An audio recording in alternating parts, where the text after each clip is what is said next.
Hi and welcome to a very special edition of Mdreadedtv. First I'd like to apologise for the poor quality video and sound.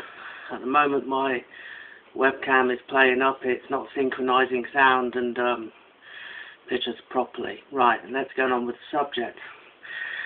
As someone who lives in London, I would like to discuss this week's rioting, which took place in various locations around the UK, but in particular regard to London, to places like Ealing, Croydon, Hackney, Tottenham, and all other places in the world. And what a sad state of affairs we are in at the moment with regards to that.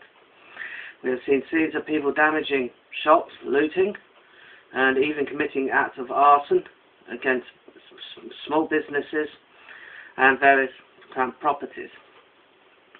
Whilst I condemn these actions of appalling yobbish behaviour and outrageous attacks on people's property, and the threat, and in some cases people have been killed, there is underlying problems we cannot ignore with regards to that. It is very simple just to say punish, punish, punish, come down on them hard, hang them and flog them, all that kind of nonsense.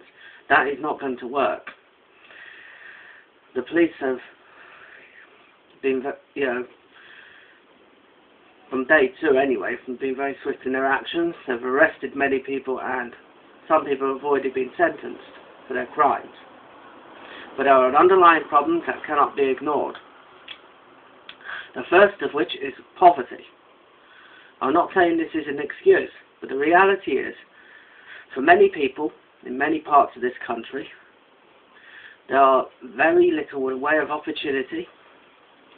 There's a sense of desperation. There's also a feeling of complete isolation and alienation from mainstream society. This is a cause and effect that has been going on for the past 30 years. And what you've seen in recent times is the result of this. Let me explain. First, consumption.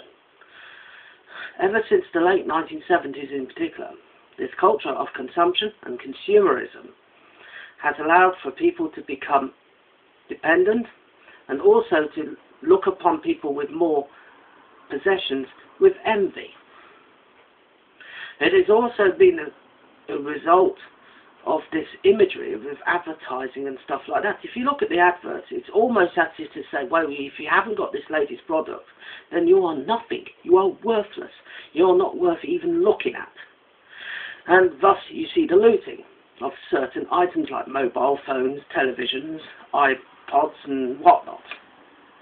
This is a result of envy. This is a result of people thinking that, well, if they haven't got these possessions, then they are nothing. They feel they are not of worth. I mean, it's really quite tragic.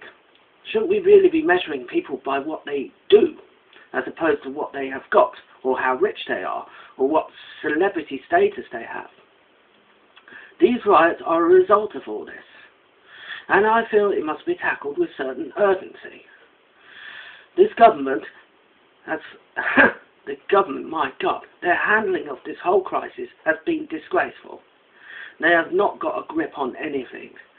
All they seem to be busy is rounding with each other who's going to take credit for taking a grip on the riot.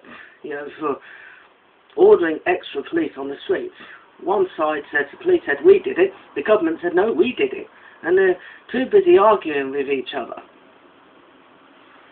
I mean, this whole thing is a mess. It has caused a lot of hurt, especially to small businesses and to people with their private properties burned to the ground. This, in my opinion, as I said, a result of consumerism, the culture of envy, and the obsession with image over actual substance. It was all evident there. And unfortunately, there's also a lack of ambition with our young people, a lack of encouragement, no sense of encouragement within the school system, and no encouragement within the homes themselves. And another thing I'd like to point out, that the idea of evicting these people is actually completely insane. It's just going to create more problems. And also this idea of withdrawing people's benefits, if they have been convicted of such offences, is actually counterproductive. What do you think they're going to do? They're going to make up for the losses. They're just going to commit more crime, thus causing more burden on the criminal justice system. I mean, for goodness sake, all of you people out there who think like this, step back and use your head. Use your bloody head and get a grip on reality. That's all I've got to say for Mdreaded Television. And I will see you soon. Take care. Bye.